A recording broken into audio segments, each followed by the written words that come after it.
I'm going to share a few stories with you. One by one, though, because if I was overwhelmed by them, I have a feeling you kids will be too. I'm Officer Bradley. I retired from the force 10 years ago at the ripe age of 50. I'll begin with a story from my 20 years as a police officer that stuck with me like a deep thorn. January 17th, 2005. We got a call about a woman who had locked herself in her bathroom. She said her boyfriend was trying to kill her. My partner Mason and I arrived at a house on the end of a street. The lamp posts flickered yellow, and the wind danced the trees and bushes. The clouds were thick and the air ice cold. We took position at the front door. We knocked. "Police, open up." Only the sound of wind chimes. Mason kicked the door open with all the force he could muster. We scanned the house downstairs. No one in sight. "Clear." "You hear that?" I said. Mason looked up at the stairs. Gentle cries. A woman. So subtle, and as if muffled behind a door in a room. "Thought she was supposed to be downstairs," said Mason. We made our way upstairs. "Ma'am?" "It's okay," I began. "You're safe now. No one's going to hurt you." The crying stopped abruptly, as if someone hit pause. Then it started again. "But he's still here," replied the woman from inside the bedroom. "My partner and I checked the entire house. No one's here, ma'am. You're safe." Downstairs, the front door slammed shut. My partner and I gave each other a gaze, and I could notice his brow sweating despite the cold night. I used my head to gesture for him to take a look. He stood from atop the stairs and looked down at the front door. "Just the wind, I think," he said. Then a gentle voice came from inside the bathroom. "Are you sure, Officer Bradley?" the woman asked. The entire night at that scene, neither my partner Mason nor I used our names out loud. Not once. "Ma'am, do you need help or not?" Mason was agitated. "We need to know you're okay, so step back because I'm kicking it in." A part of me believes Mason was more eager to see the woman's face, to find out who she was and how she knew what she did, than he was for her safety. He wanted peace of mind. "No, hold on, I said. "She might be sitting right by the door. We don't want to hurt her." Then she said it. "Officer Bradley, tell Mason that if he touches this door, I will visit his family in the late hours of a certain night and break down a door of my own." The woman's voice was an octave deeper when she said that. I never understood the expression, white as a ghost. Do people actually turn that pale in the face? I learned that they in fact did when I saw my partner react to those sinister words. I couldn't stop him from kicking in that bedroom door this time. But when he did, we found nobody inside. There wasn't a window above the shower through which to escape or another door to go through. And yet, we were certain that we just had a full conversation with a woman behind this door. We scanned the entire house, including the backyard, one last time, inch by inch. Nothing. My partner and I communicated non-verbally the rest of the night. So when it was time to leave, we gave each other a look and left the house without even looking back. Now, this is the part of the story I haven't told anyone. Not even Mason. We were sufficiently disturbed, so I didn't want to tell him what I'm about to tell you. When we left the house, I drove us back to the station that night. He probably thought I didn't notice, but his hands were shaking too much to drive comfortably. He doesn't drink coffee. As I reversed the cruiser out the street, Mason didn't look back at the house. But the truth is, I did. And I sincerely wish that I hadn't. I looked and squinted at a garbage can by the side of the house to see a strange, dark figure kneeling by the gate, as if watching us leave. And as we finally drove away, as the house became more and more distant in our mirror, the figure slowly stood itself up. And I'll swear even today that as it stood up, it didn't stop rising until its head peeked over the roof of that two-story. Just checked onto my shift. As I turned my patrol car on, my radio was in mid-broadcast about an accident just outside the city I work in. I voluntarily checked en route to help out the best I could.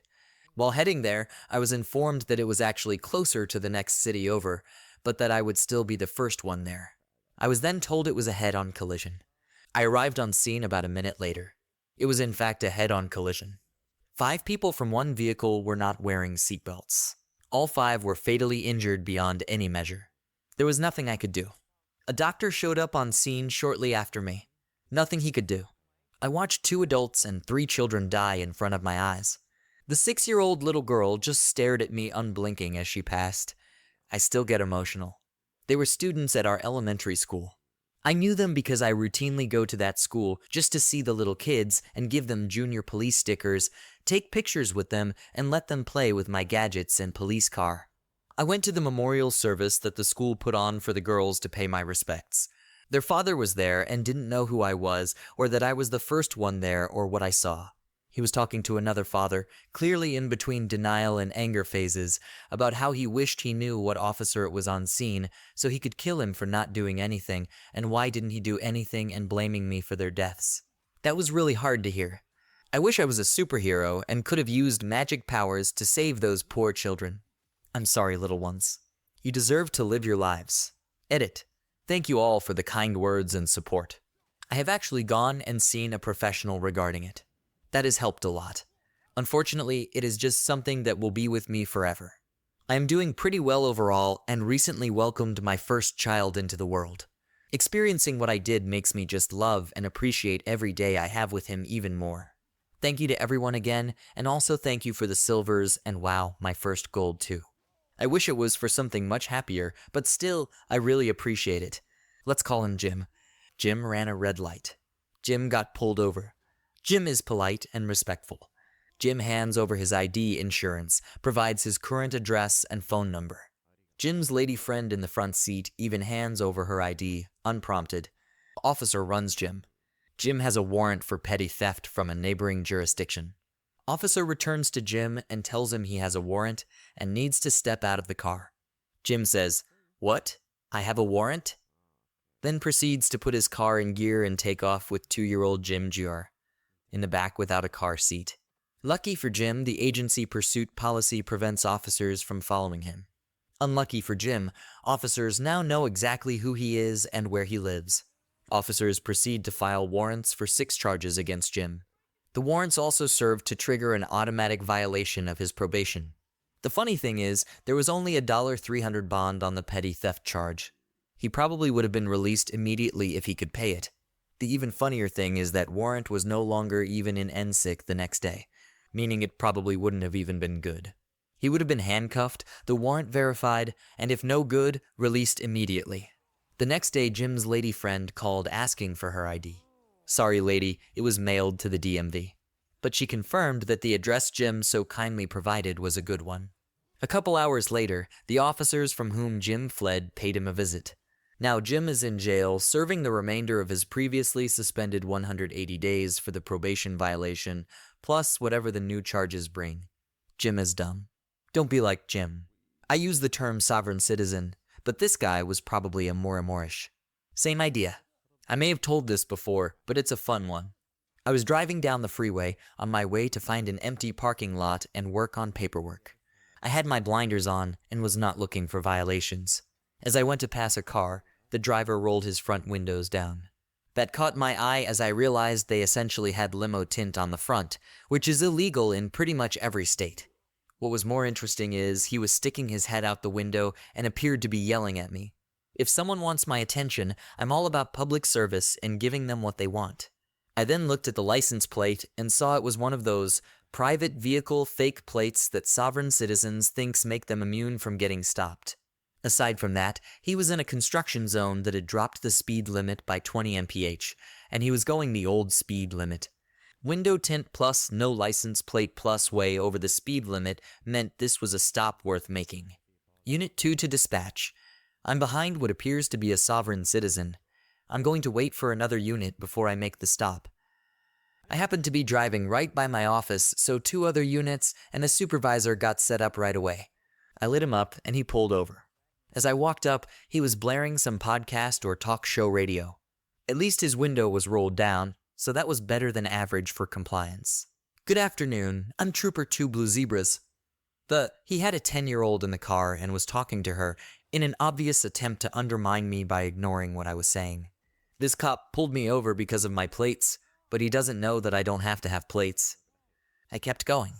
The reason I stopped you is, well, multiple reasons. Oh really, go ahead, I'd like to hear them. He was pretty smug. You don't have any license plates. I don't have to have license plates. Your front window tint is too dark and... No, it isn't. And you were speeding. He was interrupting me with every line. Speeding? Speeding.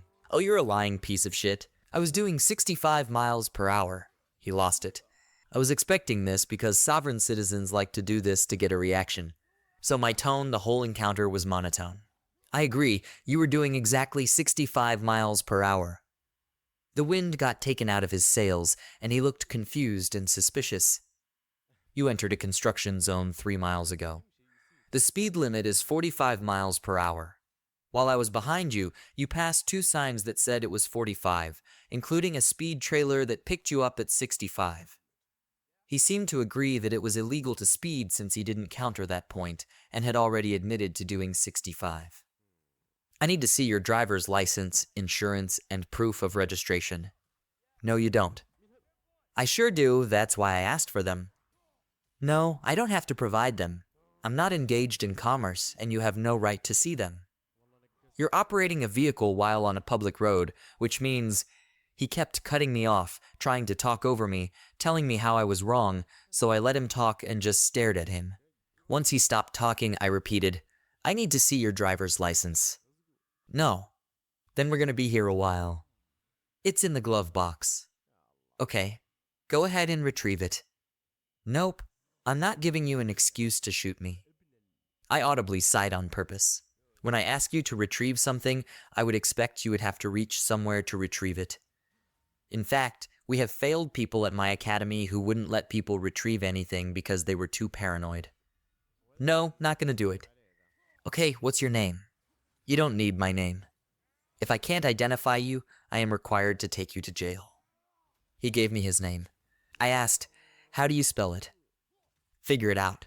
You know I don't know why you would bother to stop me for no reason, blah blah blah, he went off again. I really don't understand why you're yelling at me. I don't think I've been particularly rude to you. By now I was irritated, but also having a good time. Police can't delay a traffic stop unnecessarily, but if the driver does, we can hang out all day and I get paid by the hour.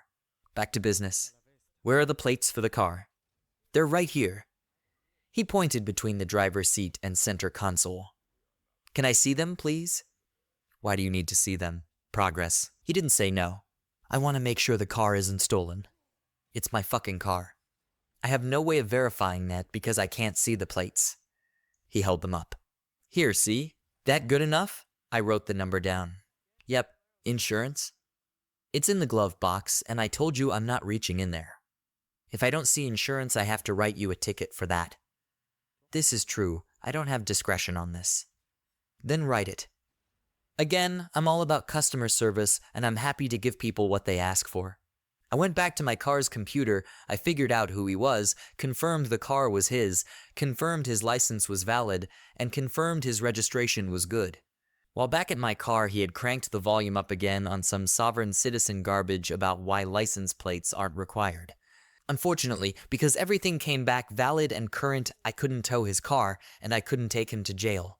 He got a ticket for speeding with an extra fine for being in a construction zone. No plates. Front window tint. No proof of insurance. Failure to provide driver's license upon demand. A couple hours later, my supervisor, who was not the one on scene, called me in. Hey, did you have a weird traffic stop today? Only one memorable was the sovereign citizen. Okay, yeah, I kinda got that vibe when I was talking to him. He called to complain, said he was going to get you fired, but didn't file a formal complaint. He complained you had no reason to pull him over. What'd you stop him for? I explained all the violations. My supervisor replied, yeah, I think you're good. We're not done though. We have a form that lets us suspend someone's driver's license. We explain what happened and why we think it should be suspended. The DMV agreed with my assessment and suspended his license, so his car will get impounded next time. Still not done. We have a reporting system for possible domestic terrorists. Sovereign citizens have a history of violence and have murdered police, so I reported him. There's a strong chance he gets put on the no-fly list, or at least gets marked for extra screening. I never heard anything after that, so his plan to get me fired must have fallen through. He should have just put his license plates on. This is an old story. I haven't been a cop in almost 20 years now. I was with the South Louisiana Sheriff's Office. We had just experienced Hurricane Katrina, arguably the first mass disaster in this new age of massive natural disasters being commonplace. I was stationed at the jail. The jail's radio number was 6000. So if you were on a shift, your radio number was 61XX. B shift, 62XX, etc.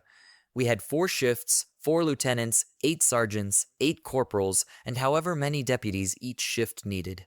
There was 1 sergeant and corporal in intake, and 1 sergeant and corporal in the back. When Katrina happened, we set up perimeter teams around the jail. Many of the deputies were former Marines, so they knew how to post guard. They quickly taught those of us who hadn't done that particular exercise how to treat people and vehicles approaching, and how and when to call for backup. I was standing outside the jail, catching a rare moment of quiet. Just sitting there, not able to call my parents, not able to call my girlfriend, just existing for 5 minutes. Perimeter team, about 200 feet away from me, calls out to someone to halt and be recognized. Apparently they didn't. Halt, or I will fire. I'm starting to stand up, just in case. Stop, or I will shoot you. Requesting immediate backup to perimeter comes across the radio. I'm now running. I swear to fucking God, the front doors between me and the perimeter team opened up and a wave of people in uniform, in shorts, in their fucking skivvies, came boiling out. The only commonality. They all had long guns, and they were all pointed at the intruders. This group of idiots were approaching a police installation with a clearly shouted set of loud verbal commands, including the threat of lethal force, and decided the smart move was to keep menacingly moving forward. I counted afterward. Apparently, it takes 5 EK-47s, 6 R-15s, and 12 shotguns to literally make 3 guys shit themselves. It would have been the easiest paperwork ever, too. We were ordered to make verbal reports only for any and all incidents, since the computers were down. It was summer, about 2011 or 2012 in Michigan. I was still living with my parents. My mother asked me to go to a fancy restaurant about 45 minutes away to pick up something. I said sure and took her red Grand Prix. I'm from a small town of about 5,000 outside of a major city. I went down the main road, which was 4 lanes. Posted speed limit was 35, but being young and impatient, I decided to go 60. People usually didn't obey the speed limit, but I was being especially bold. As I'm zipping along to mostly clear roads, just up ahead I see a city cop car parked looking for Soapter, and he's already got his lights on. I figured he must have already clocked me and decided not even to slow down. So I blow by him going 60. He whips out of the parking lot and gets right behind me. I pull over into another, vacant, parking lot. I roll down my window, and when he steps out of his car, I just poke my head out and loudly exclaim, "You caught me." I've always had a policy of not making other people's jobs harder than they had to be. The cop doesn't smile, walk up to my window and says, "You're right, I did.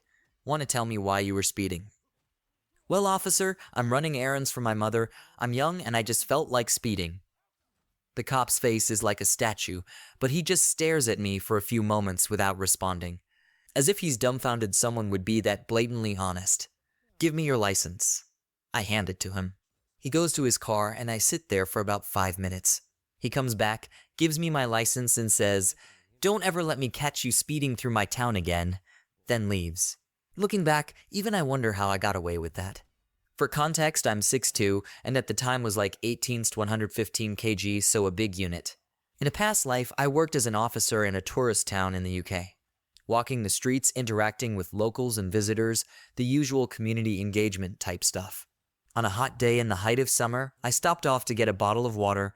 I was stood in line with my helmet off, enjoying the feel of the AC hitting the back of my head and going down my neck and back, trying to cool the space between me and my body armor. Crack. Something hit me across the back of my head. Turning slowly my hand, dropping to my CS spray, I looked to see who had just assaulted me.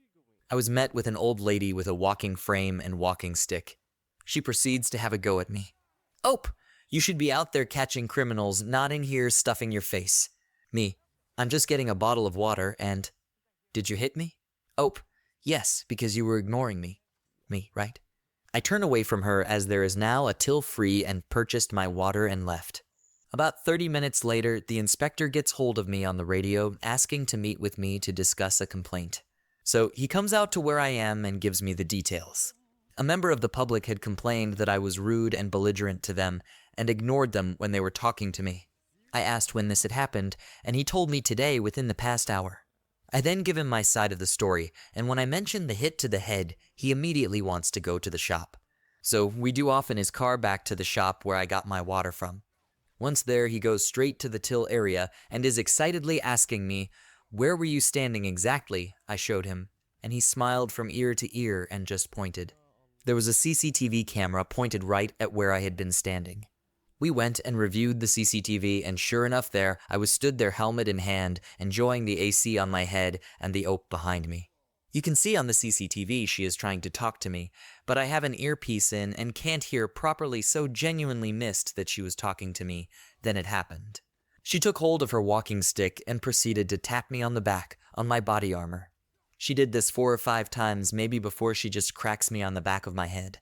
I turned in such a way my face could be seen on the camera, and you could clearly read my lips for the short conversation we had. With that, the inspector turns to the staff, "I would like a copy of that," burning off, and just left, got back in his car and left, leaving me and the staff member there like, okay. At the end of my shift, I went to his office with the CCTV, and he filled me in. This lady had been a serial complainer against police for anything and everything, patrol cars parked in the wrong place. This officer looked at me funny. Officer was seen doing things they shouldn't. But this time he had a counter-argument. When he called her back to advise that he had spoken to me, he opened with, "Insp, what did you do to get the officer attention?" "Ope," I tapped him on his arm. "Insp, really?" "Ope, yes."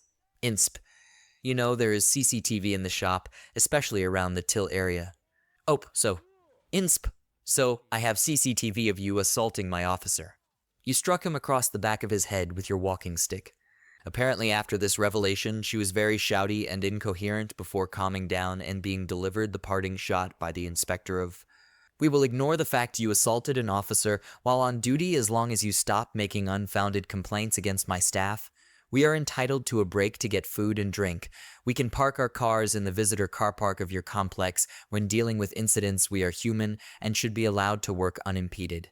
As far as I know, she never did make a complaint against officer again.